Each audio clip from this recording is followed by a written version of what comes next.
Hello and welcome to another episode of Dallas Watch. Today we're going to discuss Lee, the statue of Lee, and the United Daughters of Confederacy Memorial at Pioneer Park, Pioneer Cemetery in downtown Dallas. Now we've discussed it before.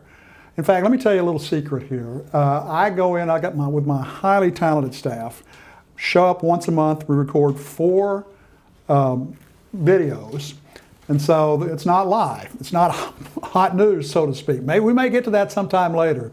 The thing's prove popular enough, but for right now, we got to pre-record. One that is going out today, this date, which is November the 15th, is fairly timely in that it's about that particular statue, but it was recorded a month ago when we first brought up that we were going to have to post a bond. So I'm going to give you an update on that bond, but you won't see this until next month. So anyway, that's going to happen.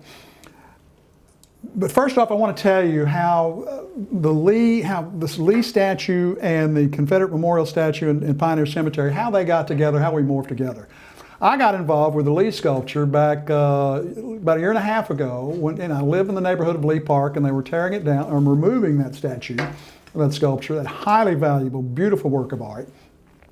So I ended up becoming involved with that, and eventually got on a lawsuit with it, which is currently going through an appeals court. I'll update you on that. And then after that, the city of Dallas set their sights on the Confederate Memorial to the veterans in downtown Dallas at Pioneer Cemetery. And so the lawsuit was started by a guy named Chris Carter, and we're using the same attorney.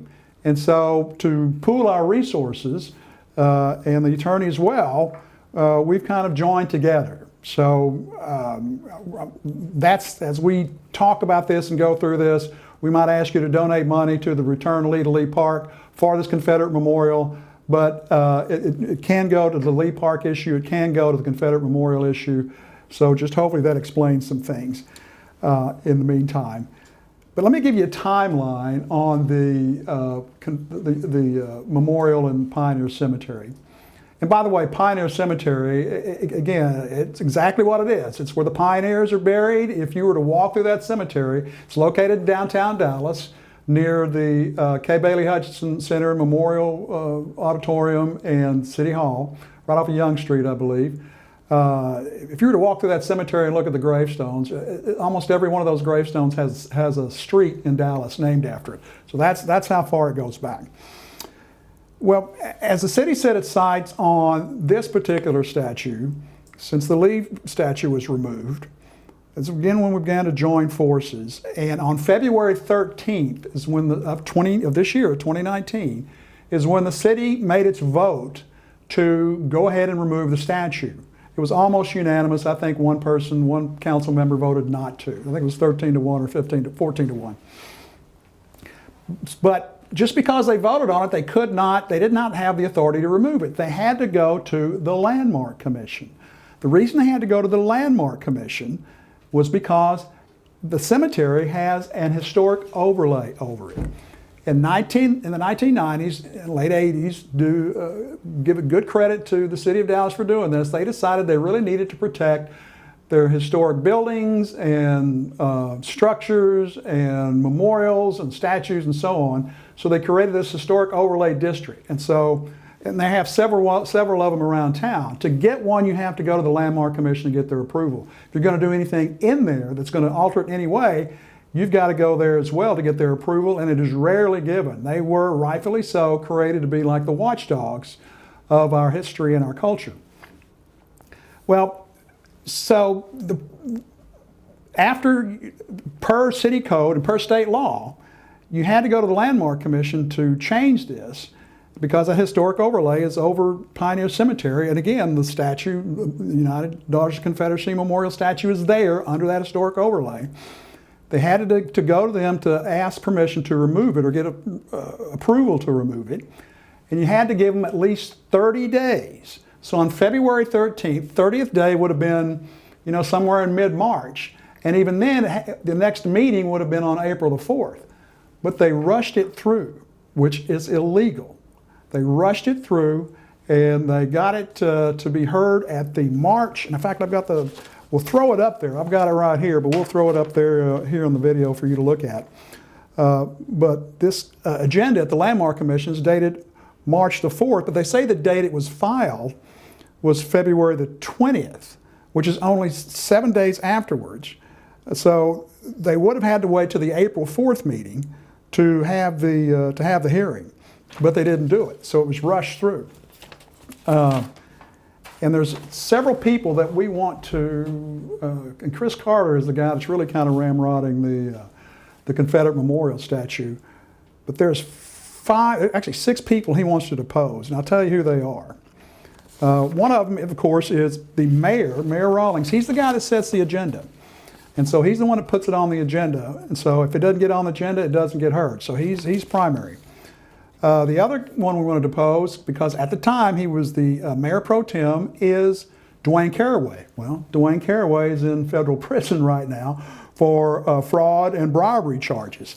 And they really don't want him to come up there and be deposed, because this guy's going to be a loose cannon. He's got nothing to lose. In fact, he may be able to gain something by throwing down on some people. Another one we want to depose is City Manager Broadnax, because we contend that he instructed an assistant city manager to break the rules, break the law, and go around the mayor's instructions, because at the February 13th meeting, when they passed it, the mayor said, "We are not at all to be speaking to anybody on the Landmark Commission because that is against the law." And he specifically gave those instructions to not only city council, but everybody in the room and that city manager.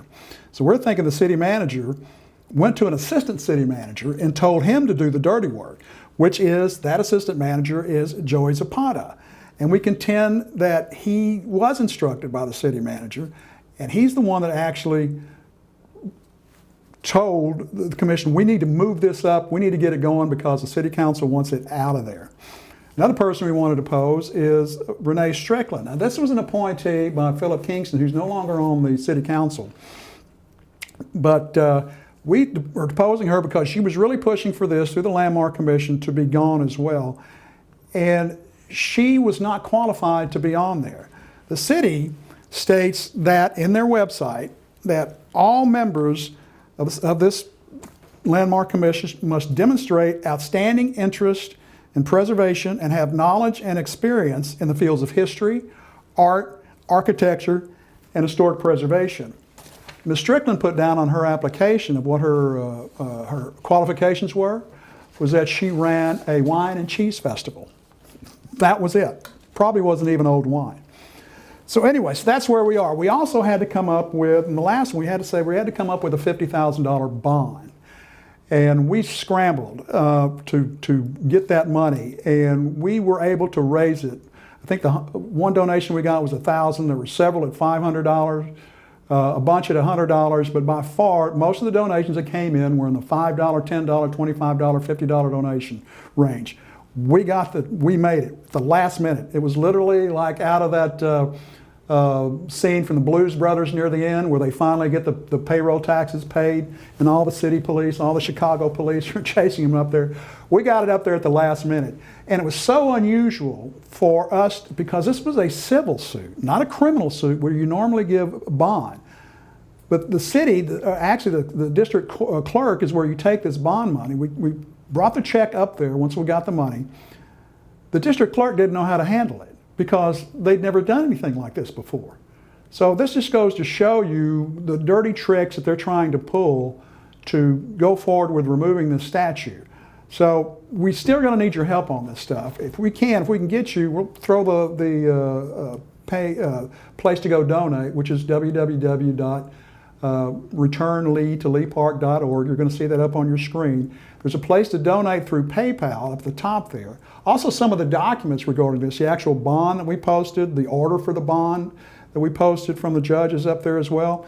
But if you prefer to mail a check, if you don't want to go online and do it, you can go down and you'll make that check out to Return Lee to Lee Park.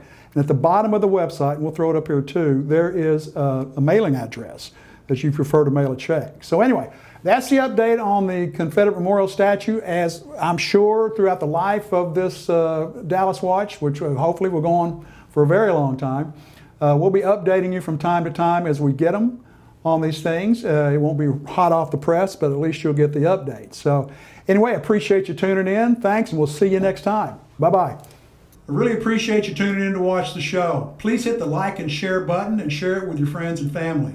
If you'd like to give us some feedback, we'd love to hear from you. Just email us at dallaswatch2020@gmail.com. Also, please consider a tax-deductible donation. You can go to www.returnlee.org. Also, don't forget, tune in every Friday, 7:30 Dallas time. New episode comes out of Dallas Watch. See you then. So long.